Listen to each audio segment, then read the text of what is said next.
Hello, magandang tanghali.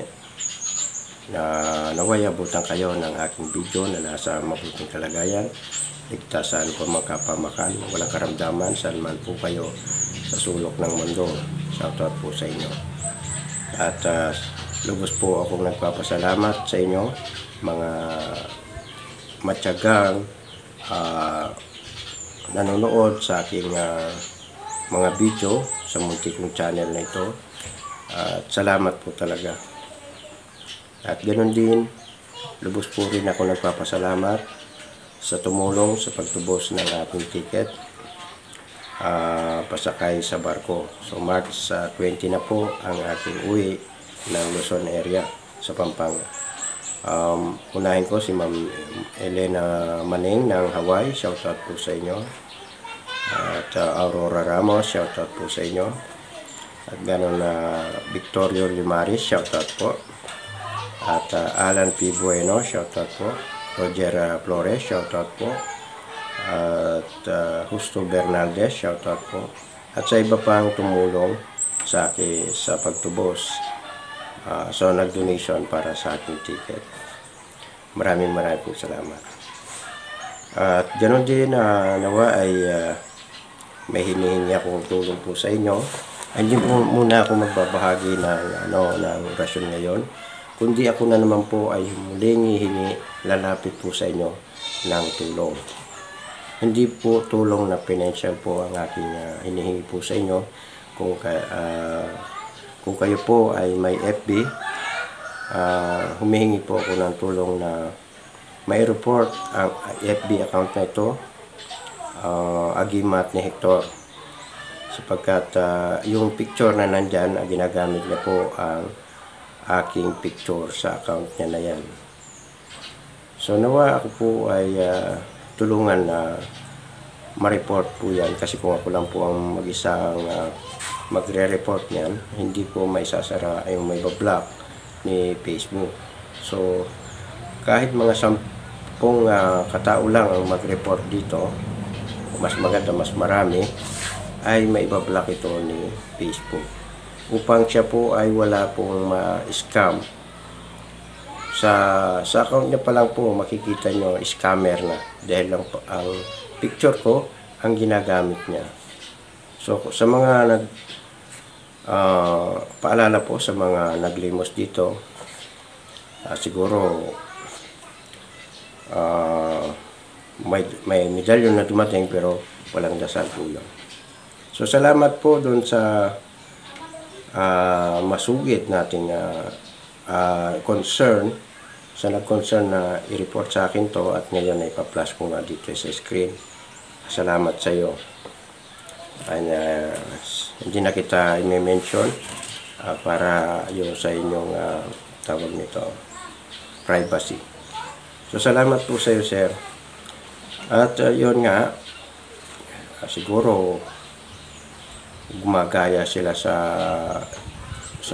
papalimos ko ng mga gamit, at pati picture ko ay ginagaya nila yan.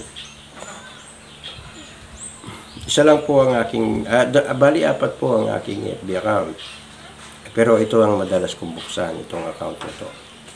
Isang Ricky P. Florante, Ricky Rodriguez Florante, Ricky Florante, at itong Ricky Panganib Florante. Yan, 4 na yan ang FB ko. Yung ibang account hindi ko na mabuksan dahil nahack po yun. 2 po yun nahack ko na FB account. So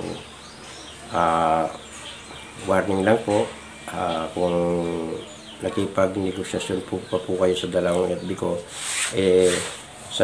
tanungin nyo muna po kung akin pa ba yun na FB.